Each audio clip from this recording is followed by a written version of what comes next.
സാധാരണ രീതിയിൽ മത്തി കഴിച്ച് മടുക്കുമ്പോൾ ഈ രീതിയിലൊന്ന് ചെയ്ത് നോക്കുവാണെങ്കിൽ നന്നായിട്ടുണ്ടായിരിക്കും കേട്ടോ.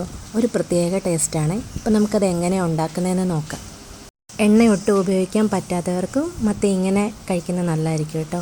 ഇഞ്ചിയും വെളുത്തുള്ളിയും ചതച്ച് വെച്ചിട്ടുണ്ട്. നമ്മളൊരു ചീനിച്ചട്ടി അടുപ്പിലേക്ക് വെച്ച് അതിനകത്തേക്ക് കുരുമുളക് പൊടിയാണ് ഇട്ട് കൊടുക്കുന്നത്. വേറെ പൊടികളൊന്നുമില്ല. കുരുമുളക് പൊടിയും പിന്നെ നമ്മൾ ചതച്ച് വെച്ചിരിക്കുന്ന ഇഞ്ചി വെളുത്തുള്ളി പേസ്റ്റും ഇട്ടിട്ട് നമ്മൾ ആ മത്തി വേകാൻ വേണ്ടിയിട്ടുള്ള വെള്ളം ഒഴിക്കുക കേട്ടോ. ഇതിലേക്ക് ആവശ്യത്തിനുള്ള ഉപ്പ് ഇട്ട് കൊടുക്കണം. ഒരു തുള്ളി പോലും എണ്ണ ചേർക്കാതെയാണ് നമ്മൾ ഇത്രയും ചെയ്തിരിക്കുന്നത്. ഇനി ഈ ചാറിലേക്ക് നമുക്ക് മത്തി എടുത്തിടണം. ഹൈ ഫ്ലെയിമിൽ വെച്ചിട്ട് വേവിക്കണം.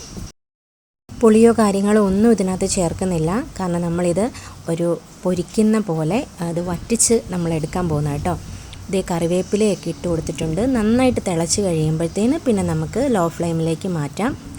അതേ കറി കുറുകി വരുന്നുണ്ട് കേട്ടോ.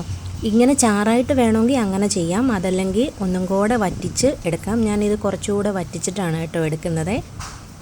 ഇനി മാത്രമാണ് നമ്മളിതിലേക്ക് വെളിച്ചെണ്ണ ഒഴിക്കുന്നത്. അതും ഫ്ലെയിം ഓഫ് ചെയ്തതിന് ശേഷം കുറച്ച് പച്ച വെളിച്ചെണ്ണ നമ്മൾ ഇതിനകത്തേക്ക് ഒഴിച്ചു കൊടുക്കുന്നുണ്ട്. അതും വളരെ കുറച്ച് മതി, ഒരുപാടൊന്നും ഒഴിക്കേണ്ട. നമ്മൾ വറക്കാൻ എടുക്കുന്ന പോലെ ഒന്നും ഒഴിക്കേണ്ട. വളരെ കുറച്ച് പച്ച വെളിച്ചെണ്ണ ഒഴിച്ച് കഴിയുമ്പോഴത്തേന് നമ്മുടെ മത്തി കുരുമുളക് ഇട്ട് ഇങ്ങനെ പൊരിച്ചെടുത്തത് റെഡിയായിട്ടുണ്ട് കേട്ടോ.